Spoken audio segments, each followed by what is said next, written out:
Hello বন্ধুরা, welcome back to my channel মিলুর মুক্ত আকাশ। তো মিলুর মুক্ত আকাশে সবাইকে স্বাগত জানিয়ে আমি মিলু চলে এলাম আরও একটি অন্যরকম এপিসোড নিয়ে। তো আজকের এপিসোডটা সত্যি অন্যরকম, কারণ সবাই তো দেওয়ালি, কালী পুজো, দুর্গা পুজো এই সব কিছুর ভিডিও খুব সুন্দরভাবে ছেড়ে দিয়েছে অলরেডি। আর কালী পুজো, দেওয়ালির ভিডিও তো এখন পুরনোই হয়ে গেছে। তো আমার ভিডিওগুলো করা ছিল টুকরো টুকরো করে, কয়েকটা ভিডিও একসঙ্গে জুড়ে দিয়ে আজকের ভিডিওটা ছেড়ে দিলাম। তো আমার তো সংসারে খুবই কাজ থাকে, সারাদিন ব্যস্ততার মধ্যে যায়। ভিডিওগুলো সময় বুঝে টুকটাক করে রাখি, কিন্তু এডিট করে আর ছাড়া হয়ে ওঠে না। তো সেই জন্য ভাবলাম আজকে ভিডিওগুলো একটু ছেড়েই দিই। আম, এটা ছিল ভূত চতুর্দশীর দিন। তো কয়েকটা প্রদীপ আমার মেয়ে নিজে হাতে বানিয়েছিল, আর কয়েকটা প্রদীপ বাজার থেকে কিনে আনা হয়েছিল, আমার হাজব্যান্ড কিনে এনেছিল। তো ওইগুলো একসঙ্গে আমরা সবাই মিলে জ্বালিয়ে দিয়েছিলাম। আম, তো বন্ধুরা, তোমরা দেখতে থাকো, এরপরে আরও অনেক কিছু মিক্স ভিডিও আছে, তো তোমরা কেমন লাগলো জানিও। তো বন্ধুরা, এই মুহূর্তে যদি কোনো নতুন বন্ধু আমার পরিবারে এসে থাকো, তো প্লিজ বন্ধু একটা লাইক দিও, আর অবশ্যই ফুল ওয়াচ করো। তো ফুল ওয়াচ করে প্লিজ আমার চ্যানেলটি সাবস্ক্রাইব করে দিও, আর পাশে থাকা নোটিফিকেশান বাটনটি অল করে দিও, যাতে আমার সমস্ত নোটিফিকেশান সবার আগে তোমার কাছে পৌঁছে যায়। তো বন্ধুরা, সবাই খুব ভালো থেকো, সুস্থ থেকো, আর আমার মিক্স অ্যান্ড ম্যাচ ভিডিওটা অবশ্যই দেখো পুরোটা। তো যে কোনো উৎসবে, অনুষ্ঠানে তখনই খুবই ভালো লাগে যখন এই কাছের মানুষগুলো একদম কাছে থাকে। তো এবারে দেওয়ালিতে আমার হাজব্যান্ড তো বাড়িতেই ছিল, দুদিন ছুটি ছিল, যেহেতু সানডে একটা পড়েছিল, তো সেই জন্য খুবই আনন্দ মজা হয়েছে। আর এই দেখো আমাদের বাড়িটা আলো দিয়ে হালকা করে সাজানো হয়েছিল। তো সেই ভিডিওগুলো তোমাদের সঙ্গে একটু শেয়ার করলাম। আম, এরপরে একটা চমক আছে। তো আমার মেয়ে এবছর বায়না করেছিল যে কালী পুজো করবে বাড়িতে। তো সেই জন্য ওর জন্য একটা খুব সুন্দর ছোট্ট করে প্যান্ডেল আমি আর আমার হাজব্যান্ড বানিয়ে দিয়েছিলাম। তো সুন্দর করে কালী পুজো করা হয়েছিল আমাদের বাড়িতে, কিন্তু সেই ভিডিও আমি পুরোটা তোমাদেরকে সুন্দর করে দেখাতে একদমই পারবো না, কারণ প্যান্ডেল বানানো থেকে কালী পুজো পর্যন্ত সেভাবে ভিডিও আমি করে উঠতে পারিনি। তো যখন পুজো হয়েছিল তখনকার ভিডিও আমি তোমাদেরকে দিতে পারছি না বন্ধুরা, কারণ তখনকার ভিডিও আমি সেভাবে করতে পারিনি, কারণ ও একা পুজো করছিল, ওর সঙ্গে ব্যস্ত ছিলাম। তো ভিডিও করার মতো সেরকম কেউ ছিল না। তো যাই হোক, টুকটাক মিক্স করে যেসব টুকটুক করে ভিডিওগুলো করেছিলাম, সেই ভিডিওগুলো তোমাদের সঙ্গে আজকে শেয়ার করেছি।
আমাদের পাড়ার ক্লাবে এখানে খুবই বড় করে কালী পুজো হয়।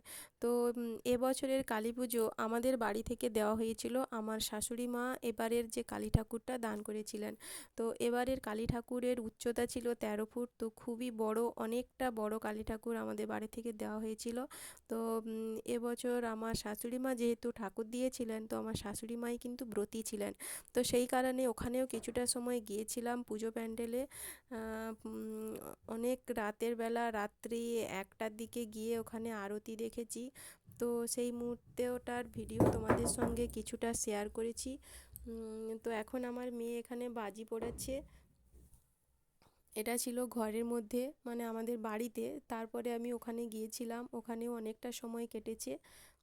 কোনো দিন আমি আমাদের একদম ঘরের কাছে পুজো হওয়া সত্ত্বেও কালী ঠাকুরের যে আরতি হয় সেটা কোনো দিনই দেখতে পাই না, কারণ ভোরের বেলা সেভাবে কোনো দিনই যাওয়া হয়ে ওঠে না।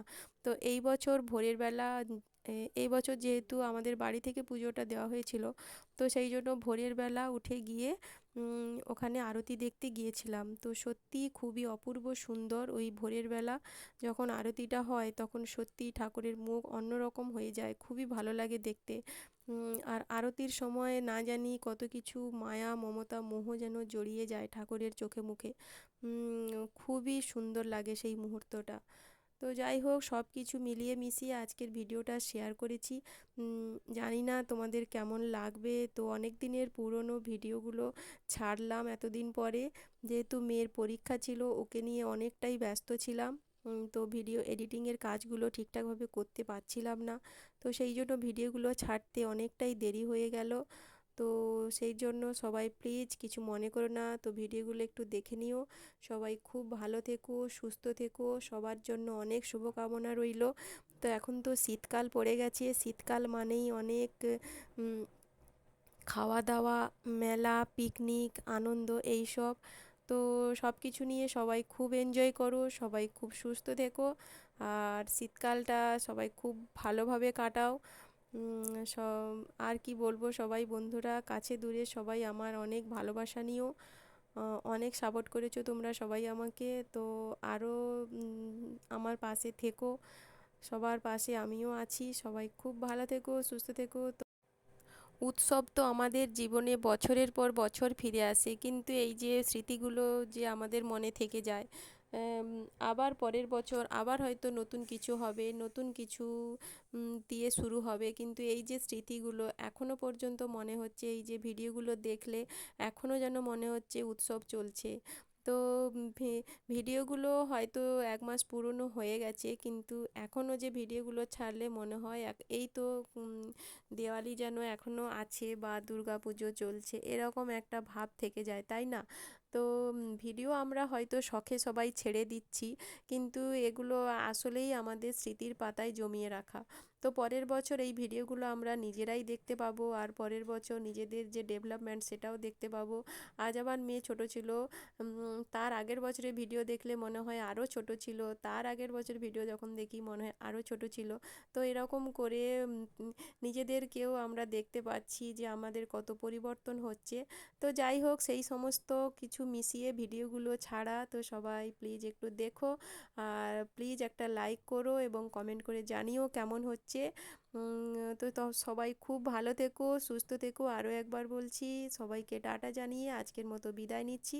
তো ফিরে আসবো অন্য কোনো ভিডিও নিয়ে।